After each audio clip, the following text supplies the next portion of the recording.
all this press afterwards, sometimes not even mentioning the designer. So there was a backlash. When Eastern Europe opened up, when that block fell down and scouts started going into Eastern Europe, that's when it started to change.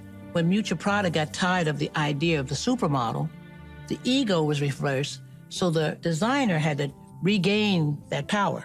So what she did, Miuccia Prada, is that she basically said, all right, I just want all the girls to look alike. I don't want any movement. I don't want any shape. Just walk straight. In the end of the day, it ended the possibility of a lot of girls working. The black model had basically disappeared. It was like that for like 10 years. That's a long time. You had models who were all the same height, all the same race, and all the same shape. You know, some people refer to it as the whiteout. I refer to it as the dry cleaning rack seasons.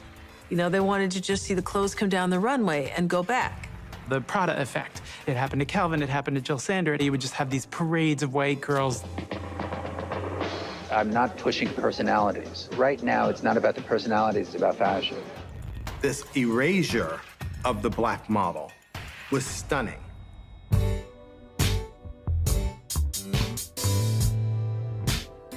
How is it even on the runway that a cabine of black models exists and the next year there's none? In the 90s, they started having people who were casting.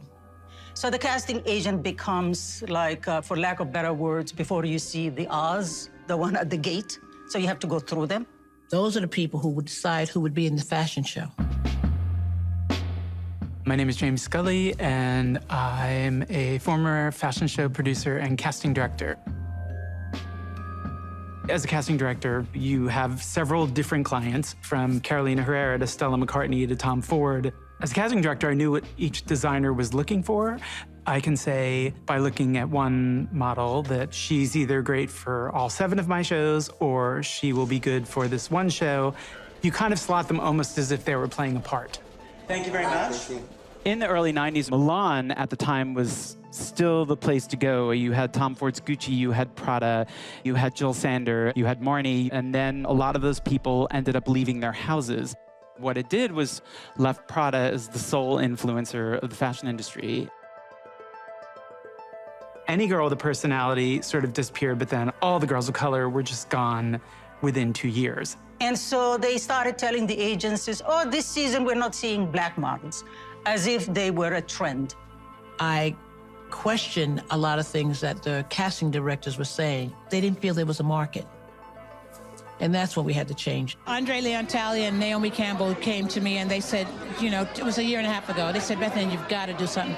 But it had been being said to me for over a decade. We'll talk to the CFDA, and the CFDA, which is the Council of Fashion of Designers of America, they will make a decision and make the designers maybe put some models, hopefully in January.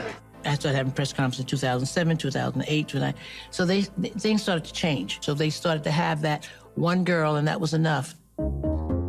There was only one space for one of us, and that would either be me or Chanel Iman or Jordan Dunn. When you are working, you know that it's between you, the other girl that kind of looks like you, and then the light-skinned girl, and then the dark-skinned girl. The scarcity of a job creates a space where there's no camaraderie. The competition would stem from people backstage betting each other against each other. So you're telling me that I have to compete with this woman in order for us to get the same job? I don't want to compete with my fellow sister. I do know girls who just pushed themselves away from other black girls because they were just so competitive that they couldn't see beyond the fact that you are the enemy, I guess, because you are taking money out of their mouth. In 2008, that was the middle of the recession. There was the worst time to start being a model. 2008 was the worst time.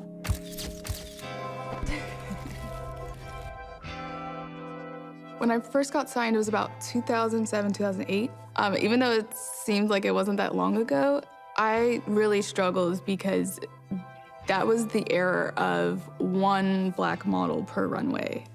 Literally one, maybe 2. I was trying to survive on dollar pizza and going to Europe and, just just completely just begging for work. Models are very much like very glamorous migrant workers. You know, you pack up your high. Going to Europe and, you know, just completely just begging for work. Models are very much like very glamorous migrant workers. You know, you pack up your high heels and you go to the next town. In Fashion Week, sometimes you pay your own way. You spend all this money and be in the model's apartment, your flight, everything, and then to be told, oh, we're not using black models. You go to this country and you've made no money. Then you move on to the next city and you hear the same thing. And I didn't make any money when I was a model the first time. So I was like, oh my God. You know, at the beginning, I would have to go to 10 to 15 castings and then be rejected. I was always in Europe. I was always in Paris. You're a black girl starting out in this business, and you feel like nobody likes you, nobody sees you. I had to figure it out on my own. For sure, there's microaggressions that you just have to brush off. I had to, you know, fight through it, cry through it. It wasn't the right time when I first started in 2008, and I kept, you know, going and kept trying. And I think about 3 years in, I realized I had to kind of just surrender, and I quit. And I went to school because it wasn't happening at all. And I was devastated. You have some models that are amazing models, but if they don't have that one person to push them, they don't make it to be the star they could be. I grew up in Kingston, Jamaica. Listen, there's a lot of great Jamaican models. From Lois Samuels to Nadine Willis to Grace Jones. I love Grace Jones. She's just so rebellious. She's strong. She never let anything try to break her, and I love that. I admire that. When I first started, everything was different.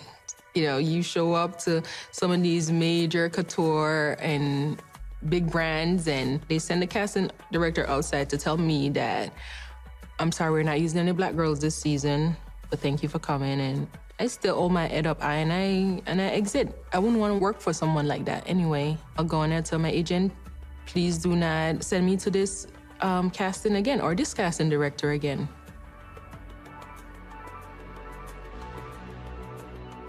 It took a while for me to stop being angry. You know, it follows you. You know, you have to build strong for it not to break you, I swear.